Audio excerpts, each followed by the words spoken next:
Welcome to Adults Only Comedy Berlin. Today we have Ian Mbelle. Hey, Ian. Hey, Anna.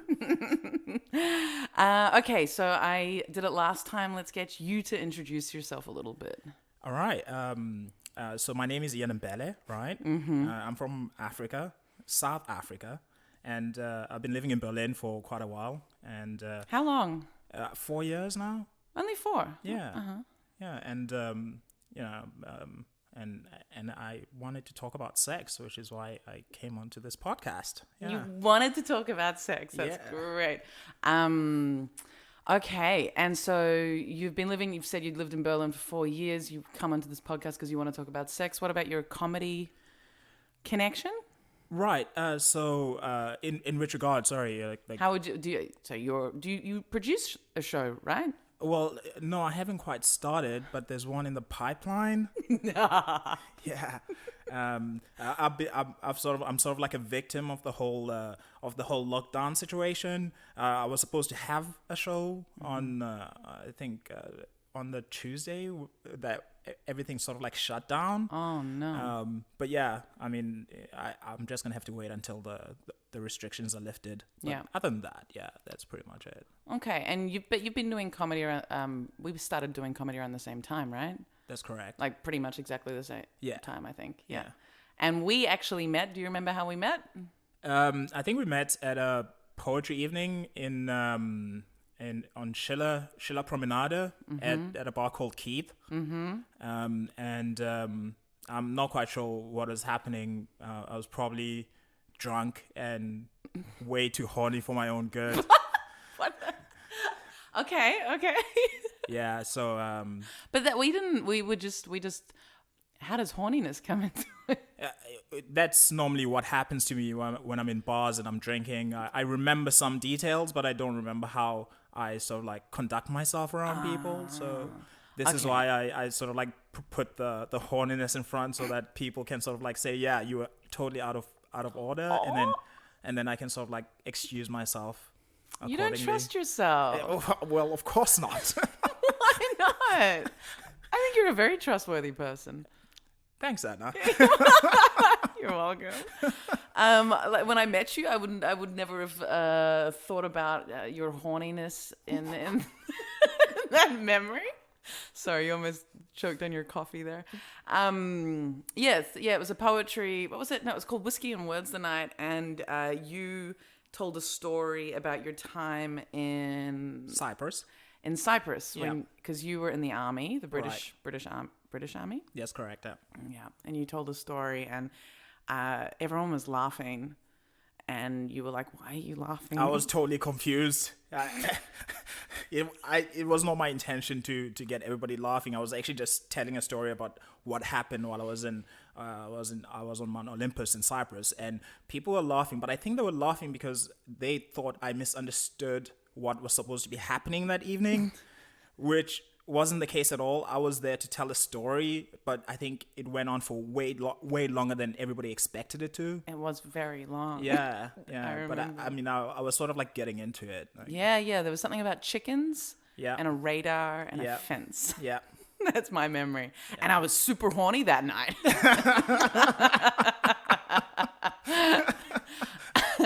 No, I think that was the first night I think I think that was the first night I ever tried comedy on a stage. Right. I wrote some poems, and in between the poems, I kind of I bantered a little bit, and people came up afterwards and they were like, "Liked your poetry, but you were really funny in between the poems." And I was like, all right, I'm gonna do this stand-up comedy open mic that my friends have been suggesting I do. Okay, it's gonna happen now.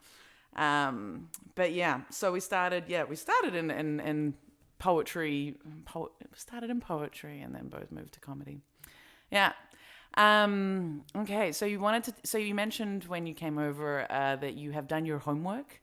You've listened to the last 2 podcasts. Yeah. And you've straight up said that you want to talk about sex. So what's the thing that you are most interested in talking about? I kind of like Berlin generally.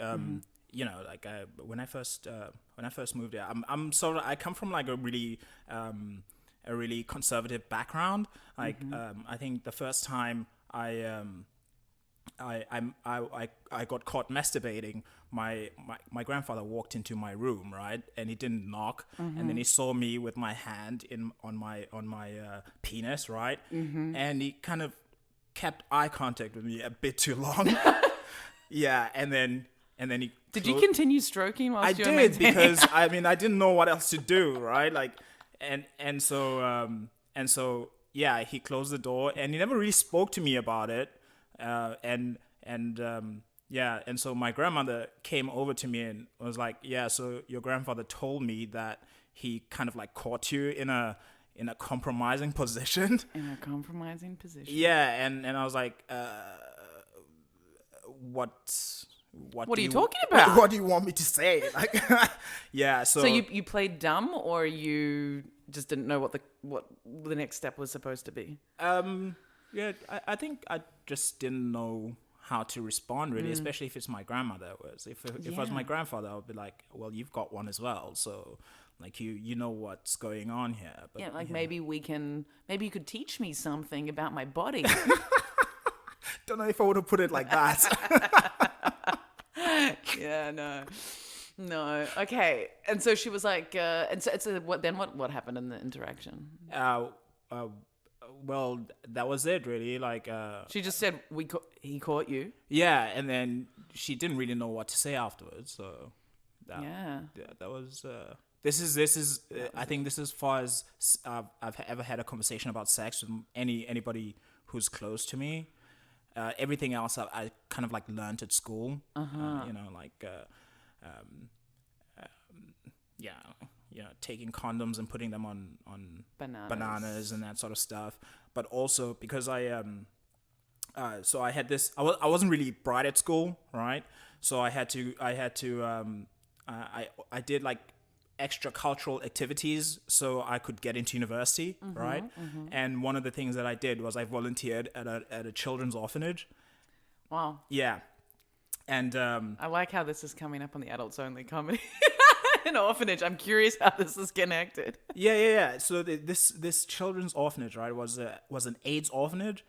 Oh. Yeah, and I was 16, so I saw all these kids who sort of like contracted HIV/AIDS from their parents, and this kind of like put me off sex up until I was like 22 or something. Yeah, I can imagine. Yeah, so. And also because the education around how HIV was transmitted was really not great for a long time. The education was, like, just stay away from those people. Heaps of discrimination, right? Yeah.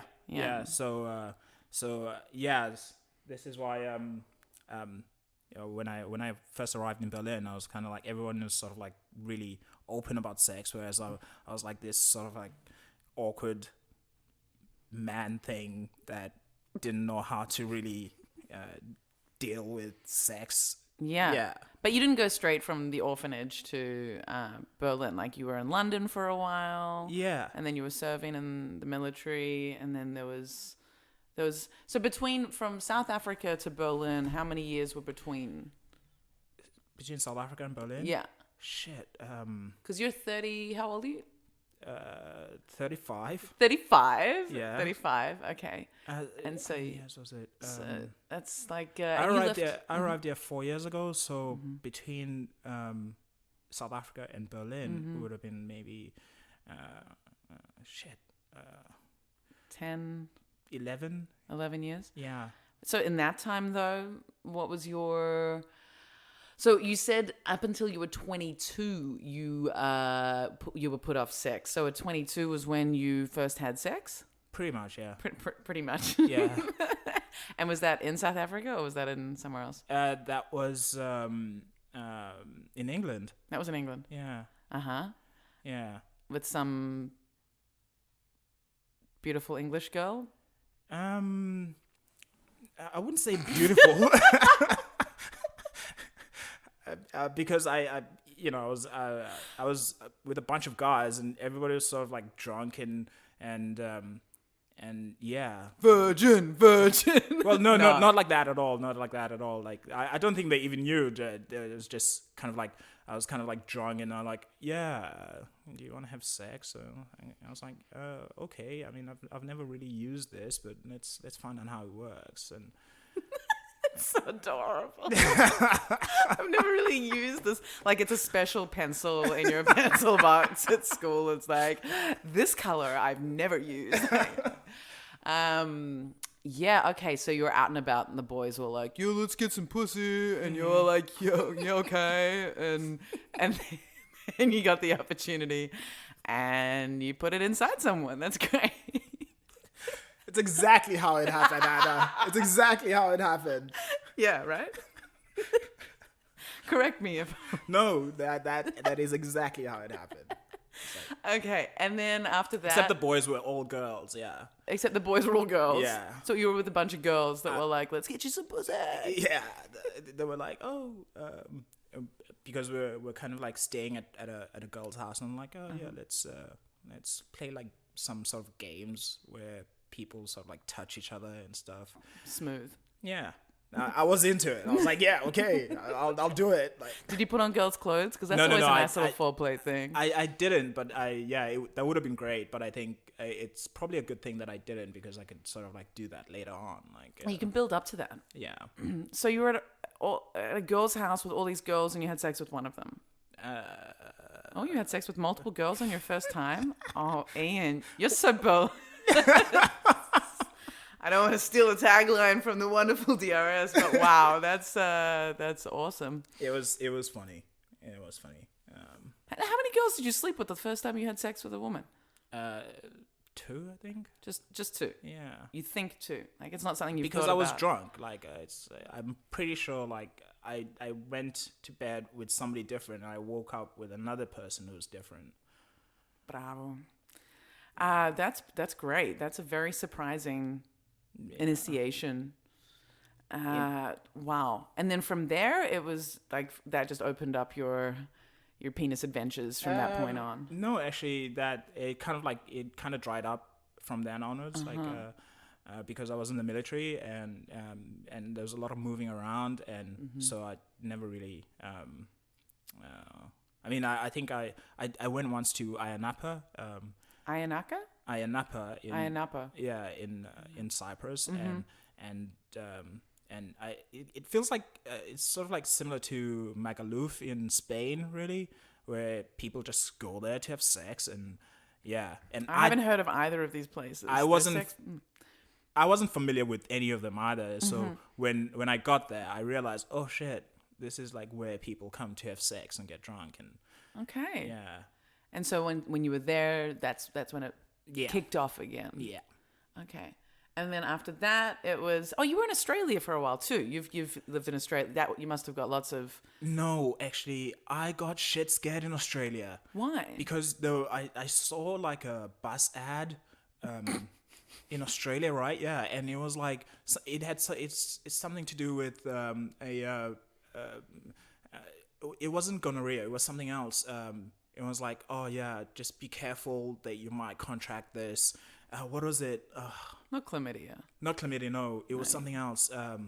Herpes. No, not herpes. It was something else. That's the scary one.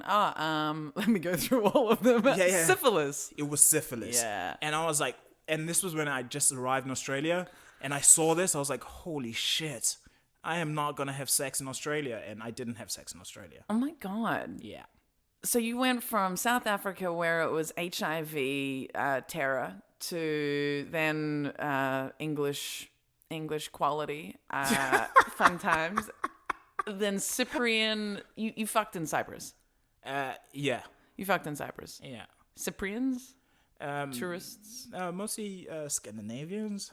Yeah, you did. Nice. Okay. Good. And then I don't know why I'm applauding that. I think it's just a nice, like, I like the idea of you having sex with, like someone that looks the opposite of you, like blonde and white, and it's great, to be honest. Right? It's like very aesthetically pleasing in my mind. When it was happening, I kind of felt like I was one of those black guys in sort of interracial porns. I was like, holy shit. Yeah, well, you were, except it was real life. Yeah. And yeah, no, it's hot. It's good. That's good. I'm glad that was what was happening.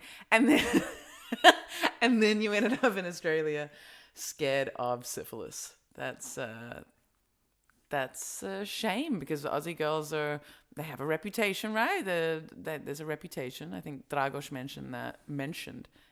Dragos mentioned that in our chat. That What Australian girls have a reputation for what? for being down to fuck. Oh shit! Yeah, which is why syphilis is everywhere. No, I've never had syphilis. Yeah, it's kind of scary when you see that sort of stuff. When I see that sort of stuff, I kind of feel like, oh shit. But one bus ad put you off. You were in Australia for how long? For about 2 years, yeah. Jesus Christ, in Yeah, one that's bus ad. That was it, yeah. The government should be very proud of the effectiveness of their advertising. I fucking hate them. Oh my goodness. Did you... I'm not... I don't want to be, shitting on you, but did you think about hey, maybe I'll research this a bit, see what the real numbers are, see how I can prevent it? I did consider that, but I also just thought it was too much effort, really. Not particularly motivated by the Aussie pussy. I wouldn't say I wasn't motivated by it. I was just, it kind of the way that I thought of it was sort of similar to, South Africa. Yeah. So I couldn't really separate. I didn't really care that it was syphilis and one was HIV. I was just like, do I really want that? I can't see it. I don't know what's going on in my body if I've got this. It's kind of like how I don't, for example, eat pussy. Right? Yeah, I know that you don't eat pussy. Yeah, and the reason for this is because I was sort of like, somebody told me about getting cancer of the throat or something from people who have HPV or something. And that was it. I was kind of like, I was out of it, never doing it ever again. Oh my goodness. As soon as I found out about it, I have this thing where if I can't see what's hurting me, it becomes a problem. Like, I think about it all the time. So the fear, Ian, the fear. There's a lot of fear guiding you, guiding everybody in the whole world. You're not alone. But that's a pity. Like, I feel like I could tell you something really nasty and stop you from doing something for the rest of your life quite easily. No, I think this is possible, but only if I can't see it. This is the only... it's easier to lie about it then. It's like, hey, dude, so if you don't eat pussy, then you can get cancer of the tongue because there's bacteria in the vagina that actually protects and coats your tongue so you'll never get tongue cancer. And you're like, tongue or throat? Which one's more important? Could I live without my throat or could I live without my tongue? That's interesting. Wow. So that stopped you from eating pussy. What about you also don't like to finger people? Like, you don't use your hands during sex? Yeah, I don't know. I have this idea that my hands are too big somehow. I don't think a girl's ever going to complain about that. Also, maybe it's because I'm well, they might, but yeah, I feel like especially women's sort of like reproductive organs are very sensitive. Like, what did you like? You watch porn. You've seen them get smashed to pieces, right? I have, but it's kind of different when you're there because I don't know. I feel like you have to be very delicate. Sometimes people are very sensitive, and and I can be extremely rough. I can be extremely rough. Oh, Ian, that's the cutest sentence. That's so funny. I don't think you're like soft or weak or anything, but like rough is not how I would ever describe you as a person or a lover or. All right, so let's talk about what hasn't been said. So we saw each other for a while. We've had sex before, right? Numerous occasions. Back in 2019. Was it 2019? Yeah, it was when Döner Comedy was happening. Okay. Because that was convenient, right? Right. Finished the show. My house was here. No, it wasn't just because of that. I just moved here. Yeah, so we saw each other for 6 weeks, roughly. Right. So I know how Ian has sex, and he knows how I have sex. And yeah, and a bit of my complaint during the time that we were seeing each other was the lack of mouth and hand use. Right. Yeah. Yeah, yeah. You remember when, okay. The others, okay. Yes, I want to hear this. Okay, so firstly, backtracking to the fact that you did your homework and you listened to the last episodes, you mentioned before we started recording that you found the episode with Kate particularly interesting because of our discussion of different female orgasms. Yeah. And you said, what did you say about that? I just wanted to hear more because I heard all these different types of orgasms that women get, right?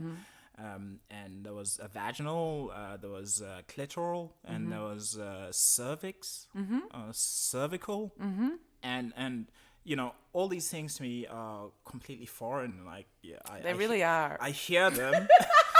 I hear them and they sound great, but I'd like to hear more so that I get like an image in my mind of you know, how I would approach it, or not. Yeah, maybe approach is the right word.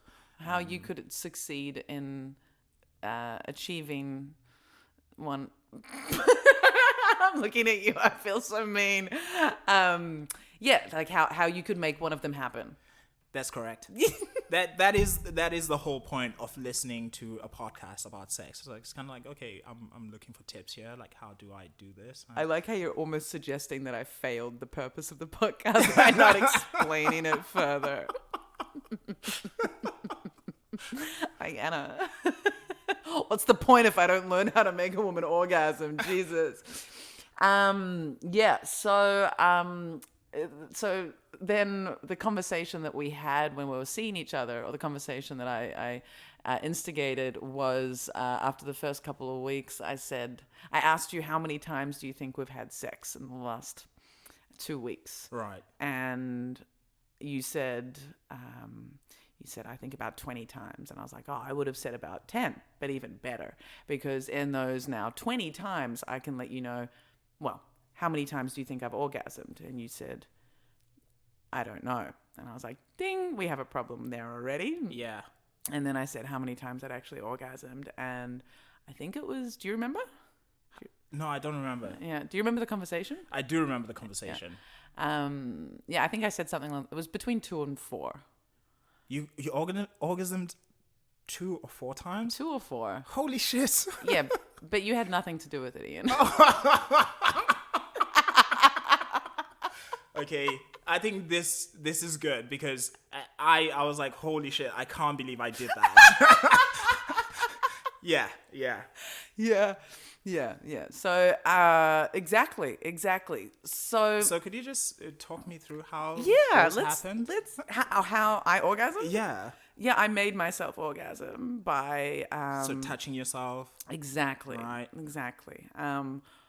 Wow, this is going to get really, really deep and detailed now. Okay, so the easiest way for a woman to get herself to orgasm is typically through the clitoris. Uh-huh. And that... Do you know where the clitoris is? Maybe we could start by pointing that out. Absolutely, we can do that. Oh, your face is super cute. Okay, so I'm making like a diamond with my hands, right? And at the top where my fingers join at the top, that's the very top of the sort of female sexual area. And then this is where the diamond goes out. There's like the lips and everything. So at the very top of the diamond, where just inside, up in there, it depends on the woman. That is where the clitoris is. All right. So it's nowhere near the hole. It's nowhere. It's nowhere near the hole. That's such a delicate way of describing it, but it's up above it. And right. So a woman can always access that no matter where a guy is inside of her. It's just at the top. I see. Yeah. So and usually it's stimulated. That's something that you need to be really gentle with. But some women like it to be pushed hard. Some women need it to be really, really gently touched. Right. So how long do you gently touch the clitoris before a woman can orgasm? So it really depends on a million factors, right? Like it's like how Holy shit. long. A million A factors. million factors. Yeah, it's making it sound like some crazy science. But okay, because it depends. Like obviously everything's like it's the same as your penis, right? How many times do I need to stroke your penis before you ejaculate? There's no set number, right? There's no set time. It depends on a million things. Like if you're maintaining eye contact with your grandfather, maybe never, Right. right? Yeah. If your mind's in a weird place, but then in terms of if all conditions are good, it also depends on with the stroking of a penis and the stroking of a clitoris, it's basically the same thing. Actually, a clitoris is the same as a penis, like the head of a penis. So the most sensitive area of the penis is around the head, right? The tip. If you say so. If you say so. What is it for you, Ian? So I've got this like weird thing, right? Because I got circumcised when I was 18 years old. And so my penis is not as sensitive as maybe the average person's penis. You know, like it's when I say the average person, I'm not referring to size or anything. My penis is average sized, but I kind of like, it's so. For example, you mentioned stroking the penis, right? I don't particularly respond to this very well. Yeah, it literally, my penis sort of like goes a bit limp when people start stroking it. Yeah. So how do you masturbate? By closing my eyes and sort of like recalling a memory, right? And then I take a cushion or something, and then I rub it against my penis. Yeah. You need a cushion. It's fine. I'm not judging. Like I couldn't be bothered to. A cushion. Yeah. So not your hand. You don't use your hand to masturbate. Because I feel like it's too. There's like a weird touch link to it. Like it doesn't matter. It doesn't matter if it's my hand or somebody else's hand. I don't respond well to it. I respond to maybe something that's that has a different texture to my skin. Yeah, unless of course my penis is within a vagina, then this works just fine. Yeah. That I know. Okay, that's so interesting. Okay, and then in terms of, I'm gonna go deep here. In terms of the way the cushion or the other surface is connecting with your penis, is there a certain motion? Is there it's up and down like a vagina, like as in like in and out style? Do you do something different or to get it stimulated? Yeah. Sometimes I sort of like do like the wax on, wax off. That's circles? correct. Yeah. Yeah, it's so excited. I don't know. I think that sort of like stayed with me from when I was a kid, and then Karate Kid was very impressive. Yeah. And then and afterwards, after I've conditioned it, and it's sort of like it's not. And then I can just sort of like stroke it up and down, and then you warm it up with a bit of wax on, wax off, and then it becomes it's a long process, Like I kind of. How long does it take you to masturbate usually?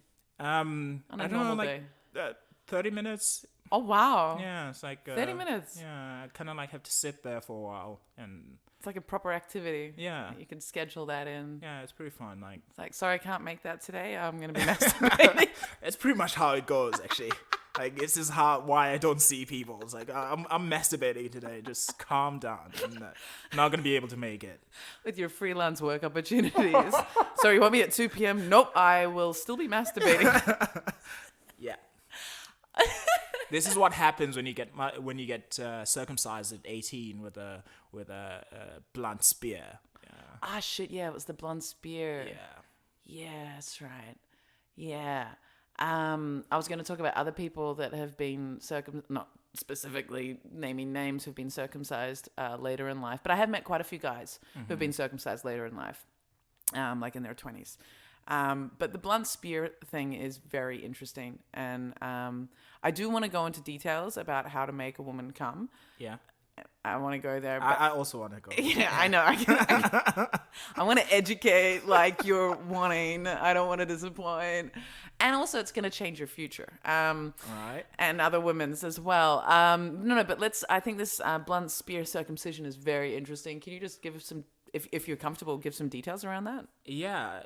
I mean, it's most people who come from a certain tribe in South Africa get circumcised at when they're 18. It's a choice, of course. You can refuse to do it, but mostly it's kind of like a sort of like a peer pressured sort of thing where people the same age as you are go out into the bush for about 3 months, and they go 3 months. That's such a long time.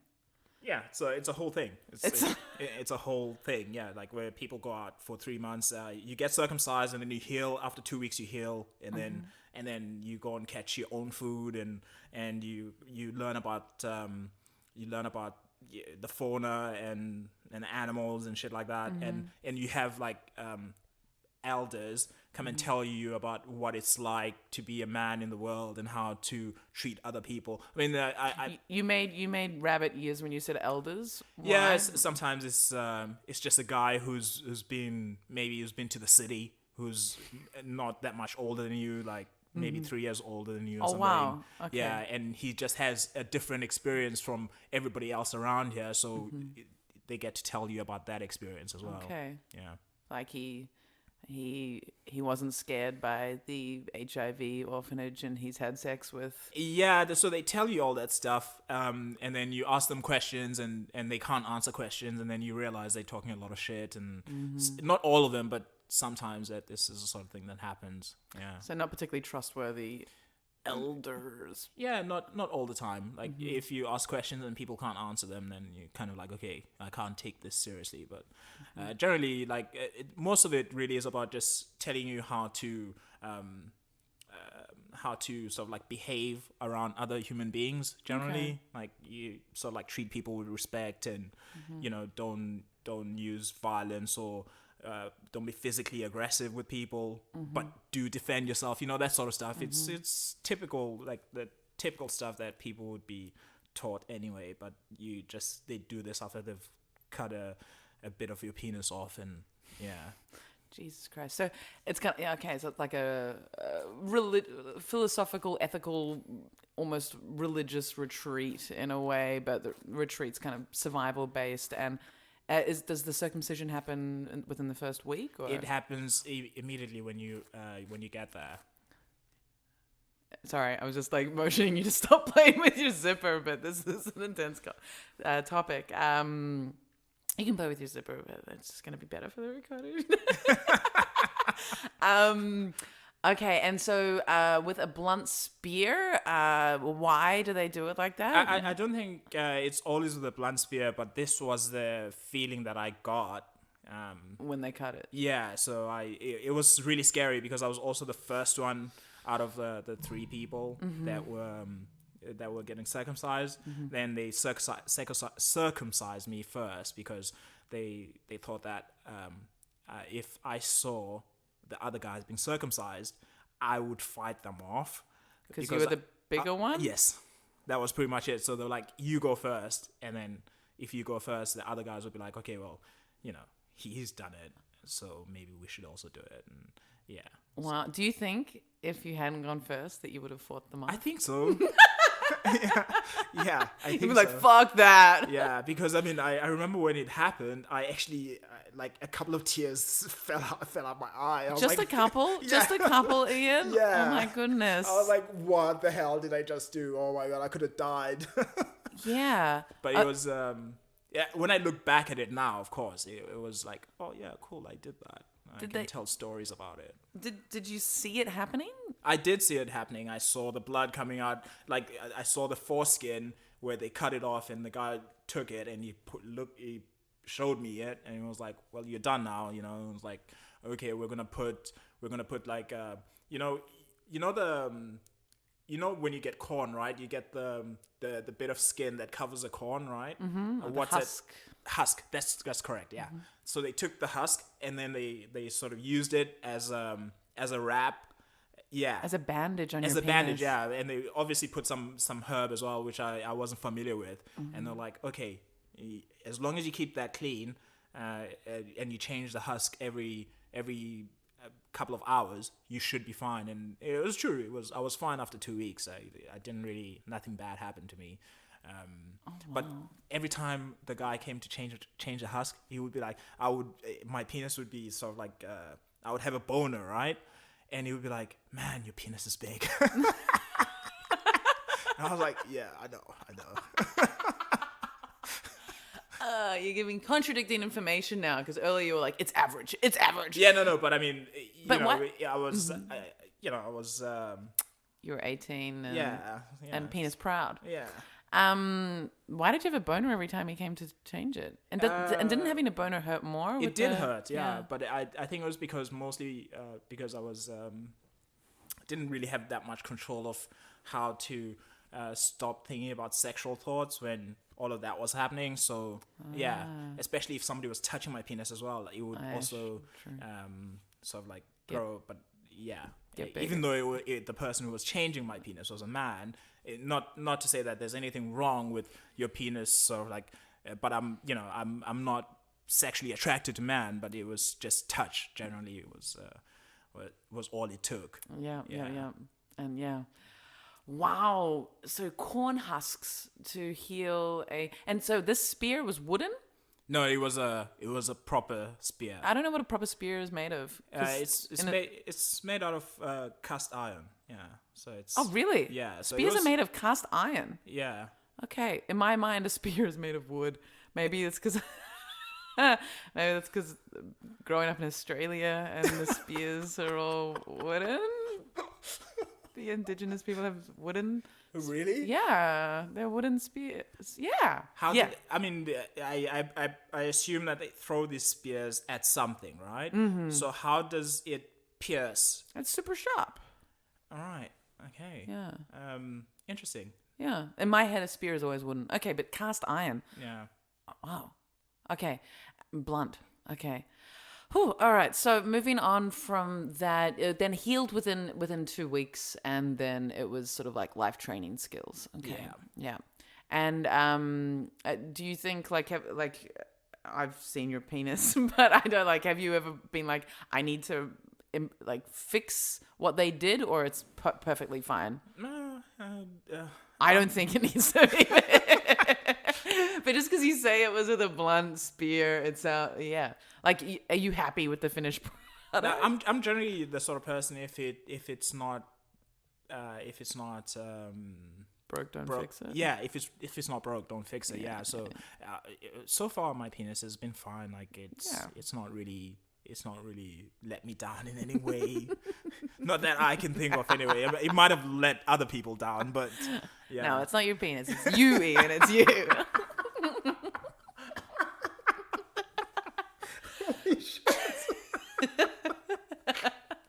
We're not going to blame the penis. But no, I only bring that up because you said that because you were circumcised with a blunt spear that you feel like your penis is less sensitive. I feel like I feel like my penis is definitely less sensitive. But I wouldn't say maybe it's I would say just because I saw it with my own eyes, and maybe it might have had like some sort of effect on how I feel,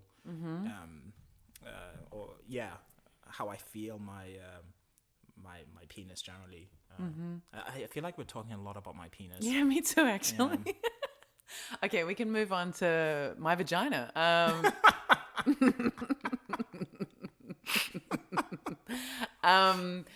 Okay, I think though regarding the sensitivity of your penis, the foreskin is the most sensitive part, right? So just removing the foreskin immediately makes a penis a bit less sensitive, I think. Mm-hmm. Or I don't know. I'm not an owner of one, but I understand that there's a lot of sensitivity. Basically, so Penis sensitivity, like women's orgasm sensitivity, clitoris, foreskin, basically the same thing. Right. So what you do when you play with a woman's clitoris, I think the way to get a woman to orgasm is to ask her questions and to experiment with her. Ask her what she likes. I think it's first place is always communication. In terms of finding the clitoris, there was that map, and you can always, Ian, there's always Google, right? There's always Google. Right. I feel like it's far more stimulating to actually ask a person and get True, but it might be more effective and immediate. But yes, let's do it. So yeah, as I was pointing out before, clitoris is up there, and then in terms of stimulation, it's similar to the male foreskin, whether it's like up and down rubbing or wax on, wax off circular motion. Right. You can play around with both options. All right. Usually a tap, not so effective, but you can. Who knows what the woman wants? Every woman's different. And in terms of pressure, how much pressure, same as like a foreskin on a penis, or like the tip of the penis area or everywhere on the area. How hard it needs to be touched, or how gentle, or how fast, how slow. It's all about communication, sadly, because it's always awkward, right? It's awkward talking about it. Would you say? I love talking. But about sex? I generally, yeah, okay. but I mean, I don't have a problem talking about sex either. Like but I feel like it's really hard to talk while you're having sex, because you're trying to have as much fun as possible, and sometimes if you're doing a physical activity and you're talking, this can affect how much fun I could have. Anyway, so this is my issue with talking. Like, not talking about having a chat, right? Just like direction wise. Like, is that good? Yes. Like, harder, slower. Give me one. Like, giving options is always like, if I think the thing with talking during sex, or by talking I just mean communicating about pleasure. Right. If you want information to be more effective, like to have successful sex, then the easiest way to communicate is to give two options. So it's like, not yes or no, answer questions. No. Don't make them like tell you that you're doing the right thing or the wrong thing, but like softer, harder, same. Or softer or harder, or is it good?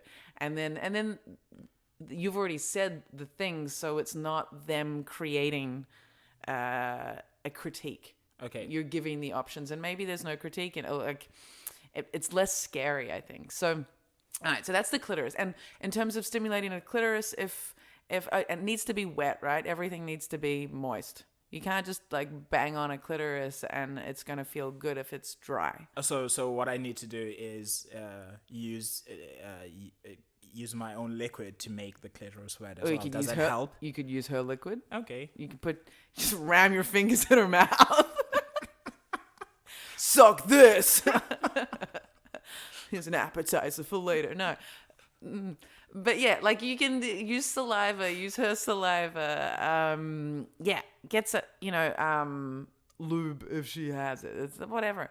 But saliva is better than anything else I can think I mean, what do you prefer, Anna? What do I prefer? I think for ease of accessibility, like saliva is always there. Okay. Yeah. So if you're having sex with someone, using your own saliva on them is pretty standard. I don't think that's you could ask for consent though, I guess. But I think once you're kissing each other, using your saliva on their vagina area or on their penis it's like, once you've kissed, that's consent for using saliva. Right. I don't want to tell you. Okay.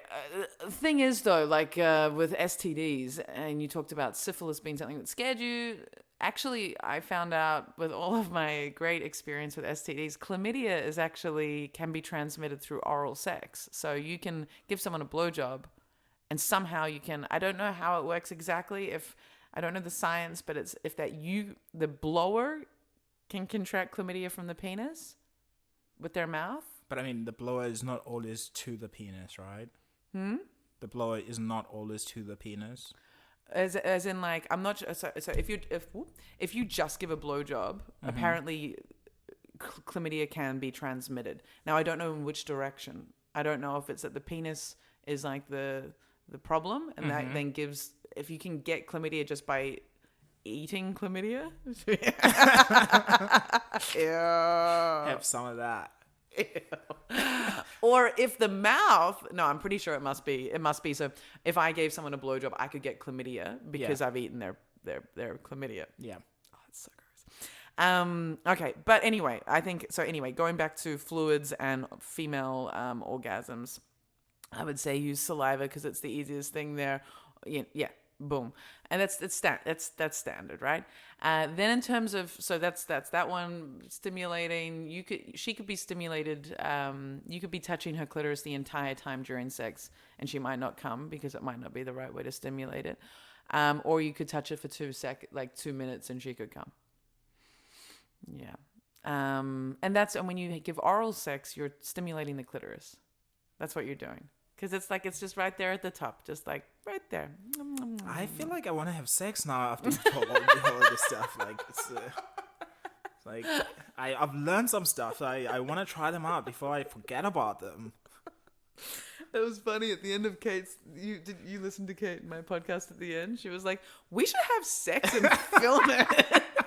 And do an OnlyFans, and yeah, I remember. Yeah, I was like, yeah, maybe I would pay for that actually. I like my favorite idea is like telling jokes whilst like in between, sex positions and being like, and then he said,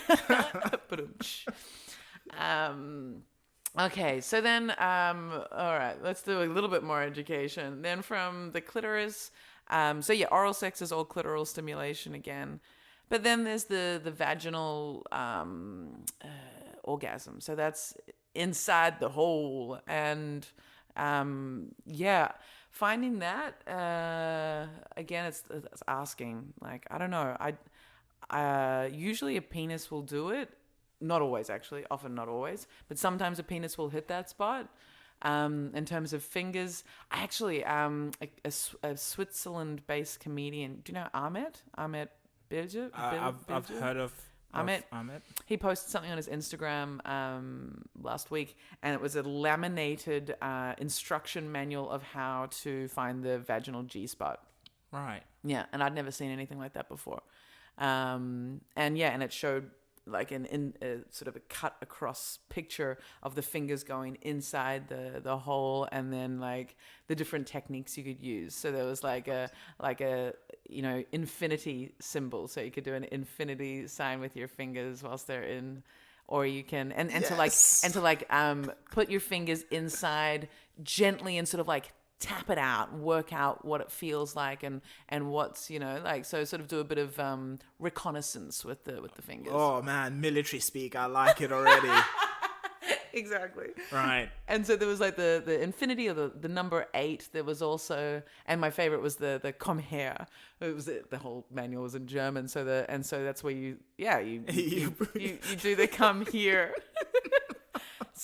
signal with your fingers, but then inside her. When you do the come here signal with your fingers, you feel like these sort of like ridges, right? Yeah. Yeah. So anyway, this is what I remember from having, like 10 years ago, from having done this sort of thing. Like there are ridges, and it's always really weird for me because I don't know if that is stimulating at all if you sort of like rub on these ridges. Yeah, well, it depends. Like there is a spot in there that is the G spot, and by stimulating that, she will come from that point. So a woman can come from that point as well as from her clitoris at the same time. And it's like double whammy. It's a much more intense orgasm, and they can last for a lot longer. Like when a man orgasms, it's like spray, finish, right? Like it's just till the liquid comes out. Actually, when I orgasm, it's like spray, fall asleep. Yes. I cannot help it. It's like so much fun, too much fun in one go, and it's like you need to rest now. Just calm down. Yeah, it's quite an efficient system for you. When you masturbate, then do you need a nap afterwards? Sometimes, yeah. Like I feel really drowsy, and I kind of like need to sort of like relax. So So, for example, I usually would prefer to leave it to a point where I can then like sleep afterwards. So, like at night or a lazy like morning, for example, and I can go back to sleep. Or do you schedule in masturbation sessions middle of the day? Sometimes, yeah. Sometimes, yeah. It just depends on how I feel. I generally masturbate in the morning or in the evening. Well, okay. But you know, sometimes if I've got like time during the day, which I have a lot of, because I don't work, then yeah, I will be like, Yeah, your masturbation sessions don't have to be quite so strategic as mine at the moment, I guess. Okay. All right, so we've done vaginal, we've done clitoral, and then cervical. As last week I don't know. There's part of me that wonders if the cervical is connected to the vaginal, but apparently it's different. what is the cervix? The cervix is the entrance, is like the gateway to the uterus. Okay, I can see your eyes. You've lost me. I was like, uterus? What? Express total. Okay. So, all right, diamond again. So the diamond, we got the clitoris at the top of the diamond. In the middle here, like the tummy of the stomach of the diamond is the entrance to the vagina. Right. So then you go inside here, and now we're going 3D. Military speak, that's called body of mass. Body of mass? Yeah. Is it entrance? Yeah. Entrance is body of mass in military speak? Well, no, just where. Where the hole is the Yeah. body. Okay, yeah. Body of mass is the gateway. I don't know, the entrance to the vagina, and then it's a canal. So then there's like a tube that goes down. That whole tube area, that's the vagina. That's the vagina. There's like the lips in front of it, and then you shoot. The way that you sort of like did that whole thing, you made it a bit too long. Did I make it a lot? Okay, Yeah. so the vagina is relative, like the vaginal canal. The vagina I don't know how long it is. I have no idea. Like, I guess it's as long as my fingers. Okay. But I guess it must be as long as my fingers, or a bit long. I don't know. And then at the end of the canal, so let's make this 3D. So the vaginal canal is actually going like from north to south, right? So entrance here, and it's going up, and then there's the uterus at the very top. The vaginal canal leads to the uterus, and there's the doorway to the uterus, and that is called the cervix. And and that's where the blood, when a woman menstruates, comes out. It comes out from the cervix, and that's what the baby has to push through, and then into the vaginal canal. It's what the cervix kind of holds the baby inside the uterus when there's a baby. Okay. I guess it stays closed. I don't know. I think you did a really good job with that. Thank you. Yeah, it's a pity. I'm not sure. I think I described it as well as with the hands. I don't know. I have no idea how this is going to sound. How ignorant I'm going to sound.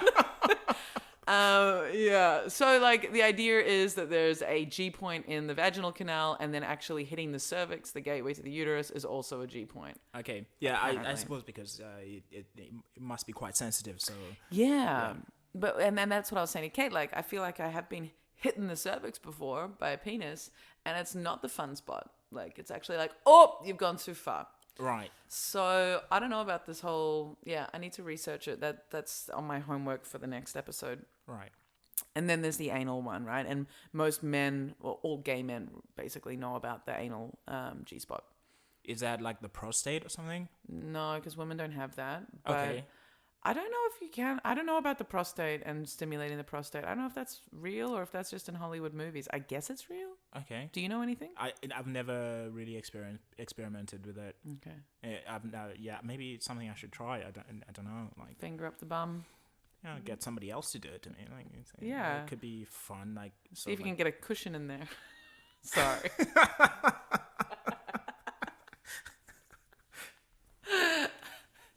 Yeah, I'm sure there'd be lots of people who would love to help you with that. Yeah. Yeah. I can think of a few I now. Yeah, you have numerous male gay friends, right? Yeah. That are sad that you're not gay. Yeah. Are you inviting people right now to offer those services? Absolutely not. I'm trying to sort of like stay as because conscious of actually getting sick because I don't work and I don't really think I've got any health insurance, so I have to be very careful about how I interact with people.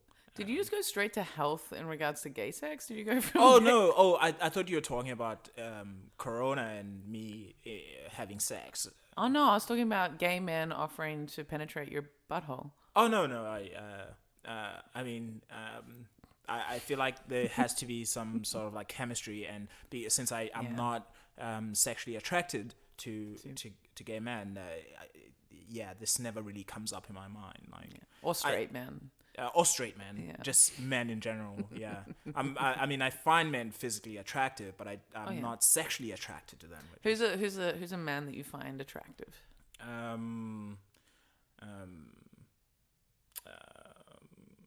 I'd say Luke.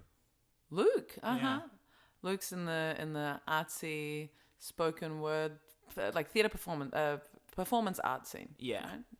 Yeah. You find Luke attractive? Yeah, I think he's an attractive man. You think he's I think he's an attractive man. Okay. Okay. We have different taste in men. Sorry, Luke.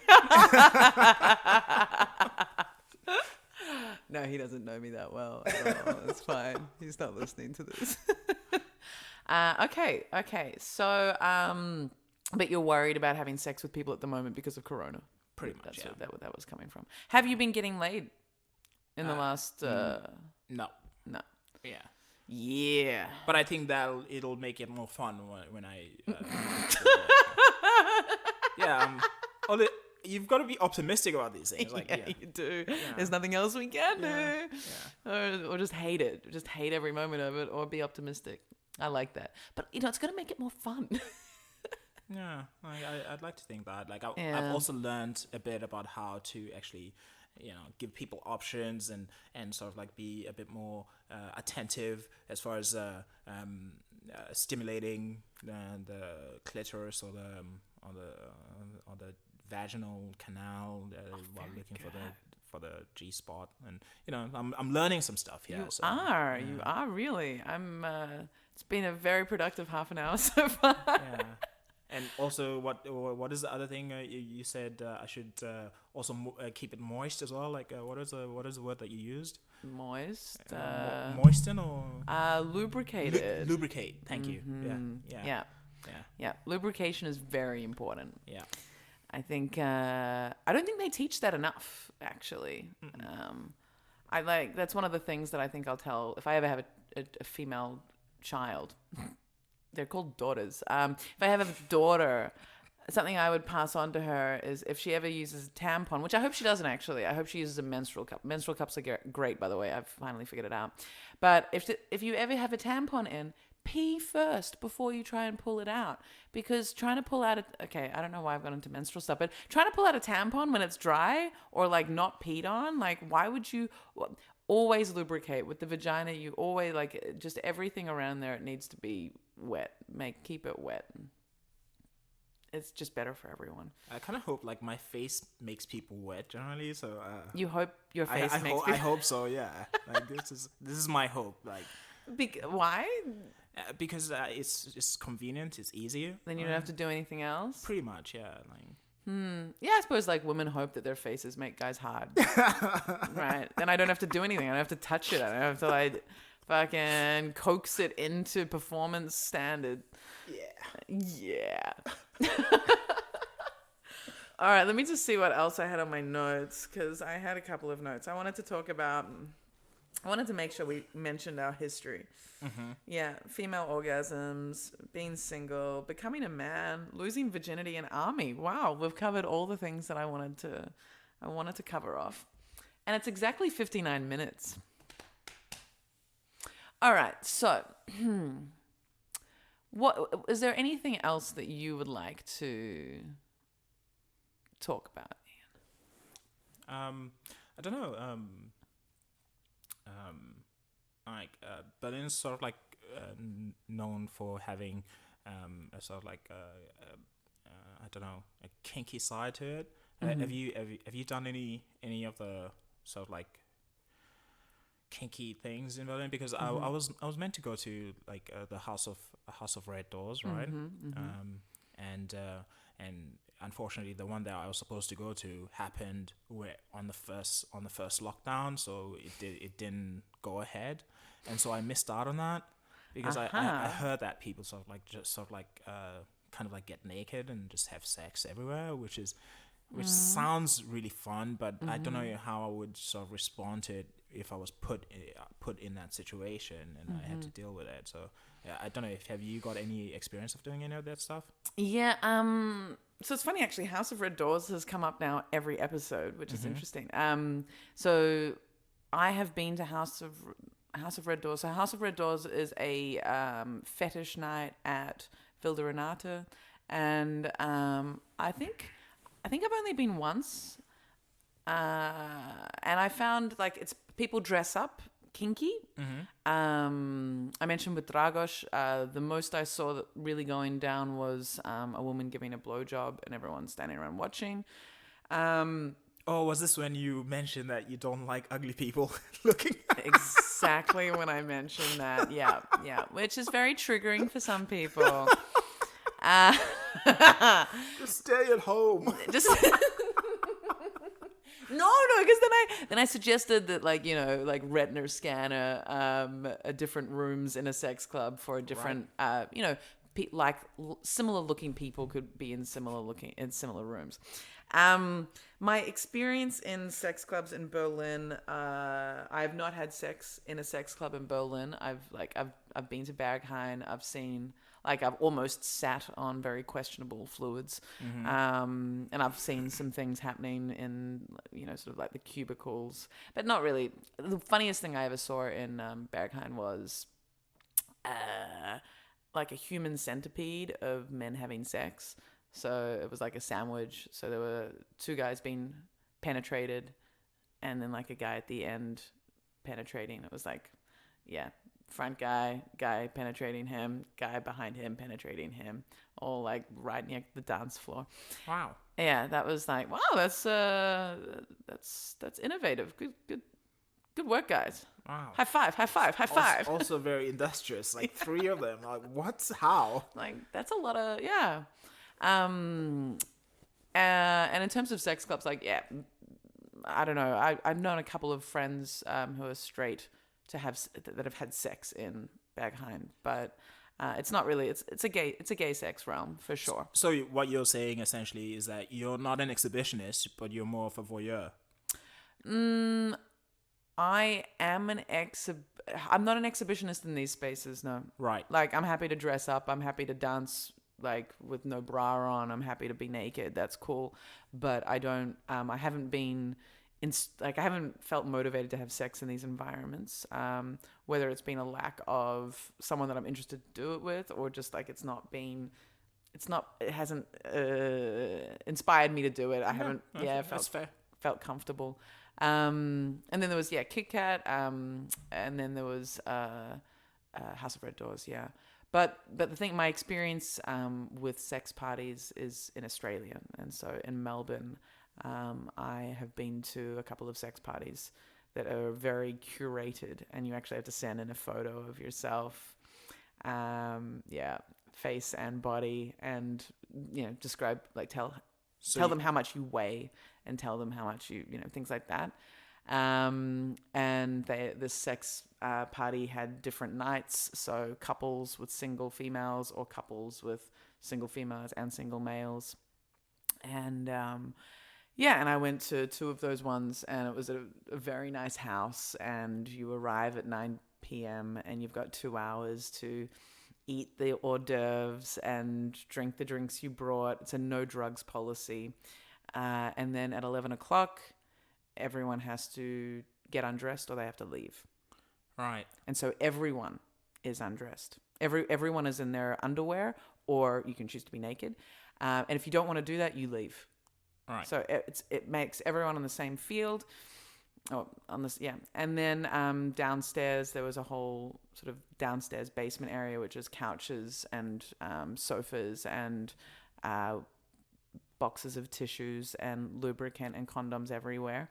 There was even a swing, and Yeah, and so I did that party twice, and that was great. And that's the kind of sex party I will go to, but I won't just have sex in a club corner or on a couch, or because I don't feel like it's balanced. I feel like there are voyeurs there, which is fine, it's part of it, but I don't want to be the exhibitionist in that voyeur's experience. Okay, cool. All right. So how would the whole process then in the party that you've just described in Melbourne happen? Everybody gets naked, and then people then go speak to people they find attractive, or whatever the case might be, and this is how then things would proceed. Yeah, so you've got the first 2 hours to warm up, get to know people, figure out if there is anyone that you're actually attracted to whilst everyone's still clothed. It's like 2 hours to flirt and see how you feel in the space. And then ding ding, 11 o'clock, and now it's time to flirt when you've got the opportunity to fuck. And yeah. Man, I would be so awkward in that situation. I'll be like, so I came here to have sex, right? Like, yeah, I don't know. I would just say stupid stuff, and You give yourself very little credit. It's it's a strange and it's an exciting situation for everybody there. And the ones that I went to, the first time I went with my ex-husband or husband at the time, and then the second time I went by myself after I had left him. and so going there as a single female or just a single person, it's like you don't have anyone to sort of fall back on and talk to. You don't have anyone to be like, all right, well, let's start fucking and see who joins us. It was just like, all right, who am I talking to now? who am I gonna try to have sex with? And yeah, and I really love the fact that it's a no drug policy. When I went there the second time, there were a couple of people that I knew were on drugs of some sort. Like I think they'd taken coke, and I think there was a couple of people who maybe taken some MD. But the overall policy is like just alcohol, and I definitely drank a bit too much. I think the first time, well, yeah, like now that I'm completely sober, I wish I'd like to do it with absolutely nothing, because it's all about feeling things, and the more, the clearer you are, the more you're going to feel. So that's why I appreciate the no drug policy. But yeah, it's awkward. It's totally awkward at the start, but then it's like, yeah, you're there to have sex, so do it. So yeah, that makes sense. Yeah. All right. So that's my experience. I've never been in. Like I think I'm way too shy. So I think sometimes when people sort of like approach me, I kind of like, I don't know, you know. I have this sort of like really weird shyness thing. But then you know, if you sometimes when I get a bit of Dutch courage, I'll pretty much say anything to anyone. Yeah. I think once I was at you know, that Same Heads, and there were these two girls, and I was just like, you guys want to have a threesome or something? And it was totally out of order, but yeah. But you got it. No, I didn't. Yeah, but it was. Was that after a comedy show? That was after a comedy show. Yeah, Tuesdays are not the night to pick up at Same Heads. Yeah, somebody should have told me that. Yeah, go on a Friday or a Saturday. What, at Same Heads? Yeah. That place is my go-to party place. Always really, like, fantastic, like, really weird music, but, like, good, different stuff. And then everyone there is down to fuck. Right. But, like, not in, like, a sex club way. But, like, it's a really interesting mix of... Yeah, but I mean, that's locals. not happening now, so... No, I know, I miss Same Heads. Yeah. I miss dancing and getting sweaty, and yeah, I'm really looking forward. I miss getting sweaty. Yeah, right. Oh, Mbelle. Okay, all right. I think I'm gonna wrap this up. So, do you have anything you want to plug? I have a comedy page on Facebook. I also have Instagram. I don't do anything comedy related on Instagram. It's just my musings mostly. Yeah. So Instagram is Black Ian? It's Black Ian, but without the C. So it's sort of like Blake, but not quite Blake. Not without the E? but without the E either. Yeah, I'm confusing this. So I'll spell it out. It's Blakian, Black Ian. That's my Instagram. And then my Facebook page is www.facebook.com. I am comic. I am comic. Yeah. EYEAM or IAM? It's IAM and See. comic. Yeah. Because you're okay, cool. Yeah. Because your Facebook profile is different as well. Okay. Yeah, that's correct. I'll put some links. I've got to start creating a links page, so I'll link things. I think at some point. But you'll be able to search. You can search you with your name, right? Yeah, that's correct. Cool. And then the comedy show that you will be producing once lockdown is over is Droll. Well, that's a storytelling show. Sort of like yeah. But the comedy show that I'll be producing is called Bantistan. Bantistan. Yeah, it's Stam. Stan. So like a Stam? Central Asian country. You know, like the suffix at the end of Central Asian. Stan. Yeah. Bandistan. Yeah. Cool. Understand. I like it. I'm looking forward to seeing what graphics you put together for that. Yeah. Yeah, cool. All right. Well, that has been Adults Only Comedy Berlin. Thanks so much, Ian. Thanks, Anna, for teaching me everything. Oh, I try. And tune in next week. We're going to have another very exciting, interesting guest. And again, check me out on AF Barros on Instagram or Anna Barros Comedian on Facebook and Anna Barros on YouTube. All right. Bye.